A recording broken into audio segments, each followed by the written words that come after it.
आज की कहानी का नाम है भलाई का समय नहीं। तो चलिए शुरू करते हैं। एक जंगल में पीपल के पेड़ पर एक कौवा और हंस दोनों अपने अपने घोंसलों में रहते थे। दोनों भिन्न स्वभाव के थे। कौवा दुष्ट स्वभाव का था तथा हंस दयावान। गर्मी के दिनों की बात है। एक राहगीर थका हारा उस पीपल के नीचे विश्राम करने के लिए लेट गया। पीपल की घनी छाया और ठंडी हवा ने उसकी थकावट दूर कर दी। राहगीर भी अपना धनुष पास रखकर आनंद से सो गया। काफी देर तक सोते रहने के पश्चात उसके मुंह पर से पीपल के पेड़ की छाया हट गई। पीपल पर बैठे हंस ने जब देखा कि बेचारे राही के मुंह पर धूप पड़ रही है तो उसके मन में दया आ गई। थके हारे और सोए हुए पथिक को धूप से बचाने के लिए हंस ने अपने दोनों पंख फैलाकर उसके मुंह पर पड़ने वाली धूप को रोककर छाया कर दी। राहगीर बड़े आनंद की नींद सो रहा था। इसी निंद्रा में उसका मुंह खुल गया।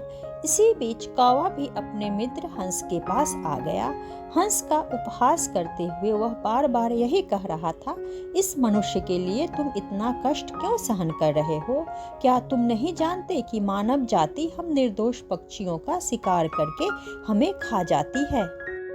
हंस ने कौवे की बात का कोई उत्तर नहीं दिया। वह जानता था कि यह कौवा मानव जाति का विरोधी है।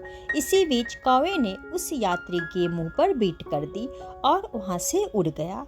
हंस बेचारे को तो पता ही नहीं चला कि कौवा क्या कर गया है। सत्य बात तो यह थी कि कौवे ने यह जानबूझकर ही किया था। बीट पड़ते ही सोया हुआ राहगीर उठ बैठा।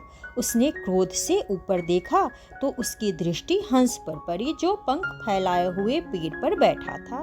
उसने समझा कि यह बीट इसी हंस ने उसके मुंह पर की है। क्रोध से भरे राही ने अपना धनुष उठाया और उस पर बाण चढ़ाकर वार कर दिया।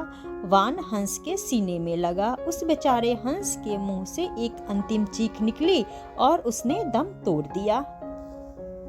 तो इस कहानी से हमें यह शिक्षा मिलती है कि आज का मनुष्य इतना स्वार्थी और विवेकहीन हो गया है कि उसे स्वयं पर भलाई करने वाले की भी पहचान नहीं है।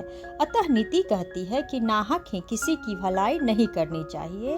तो आज के लिए इतना ही। अगर आप लोगों को यह कहानी पसंद आए तो वीडियो को लाइक करें और चैनल को सब्सक्राइब करें।